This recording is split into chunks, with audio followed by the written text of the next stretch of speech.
Ako po si Anthony Enriquez. Kung naalala niyo po, tumira po ako sa Oplan dati. Na-rescue niyo po kami ni Papa. Ngayon po, ano na po ako ngayon. Malapit na pong magtapos na pag-aaral po sa criminology. Kape bilang laman tiyan sa umaga. Ito ang simula ng araw ni Anthony. Sabayan pa ng masayang kwentuhan kasama ang kanyang ama na si Mang Antonio. Buo na ang kanilang agahan. Maya-maya pa, sinuot na ang uniformeng tungo sa kanyang pangarap.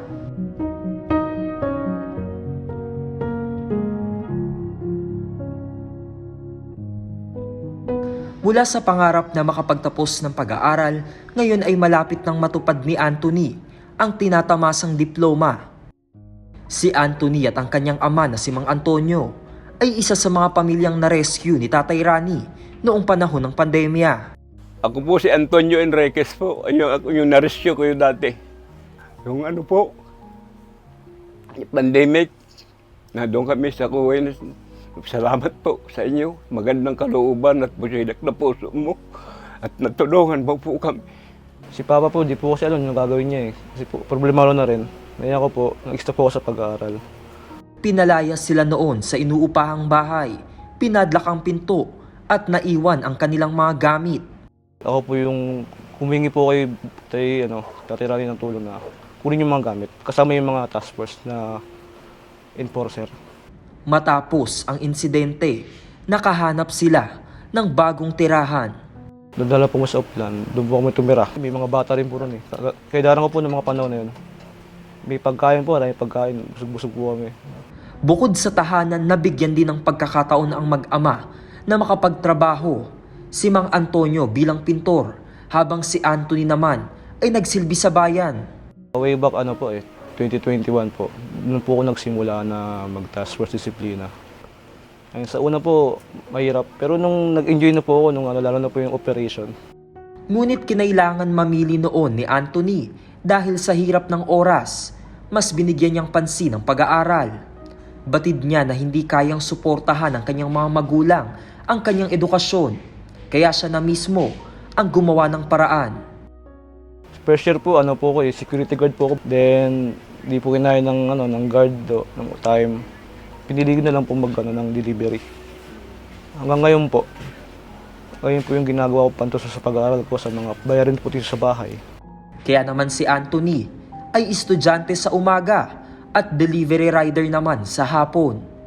Ang lahat daw ng ito ay kanyang kinakaya para sa kanyang sarili, lalong-lalo na sa kanyang pamilya. Sobrang hirap niyan, sir, kasi wala ka lang pinapahinga. Ayun po yung pinaka-problema. Mabigat po talaga. Hindi po talaga biro yan. Mabigat man po, pero kinakaya ko. Kasi po, mga magulang ko, matatanda na rin po sila. Para po sa mga magulang ko, sila po yung talagang naging inspirasyon ko. Para sa kanila, kailangan magtapos. Kahit medyo mahirap, pipilitin ko pong kayanin. Medyo mabigat lang talaga siya.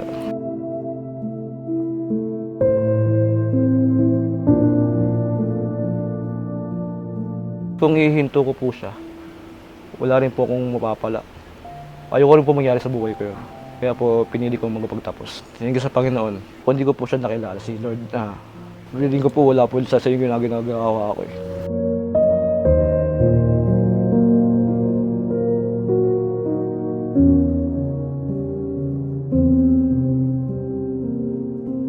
Tears of joy na po nangyayari, sir. Napakasarap po talaga nun. Gusto ko pong may patunayan ako sa sarili ko na magiging pulis ako balang araw. Para rin po sa mga kumukutya sa amin, yan, balang matatapos. Sa mga kaidaran ko na working student, huwag niyong isipin na mahirap. Kasi yung hirap na yan, ayun yung magpapalakas sa'yo para mapunta ka sa sitwasyong maganda. Sa darating na Mayo, magmamarcha na si Anthony, pero hindi pa kumpleto ang kanyang pambayad para sa graduation. Ngunit nagiging positibo pa rin siya sa kabila ng lahat. Konting panahon na lang pa, magtatapos na ako. Makikita ng mga kamag-anak mo na yung anak ko tapos na pag-aaral. Salamat. Salamat. Nagsasikap ka. Sir Rani, maraming salamat po. Utang na loob namin po ito sa iyo. Kung hindi na sa iyo, hindi kami magkakaganito. Gabayan po sana po kayo ng Panginoon. Yun lang ang masasabi ko, Tatay Rani.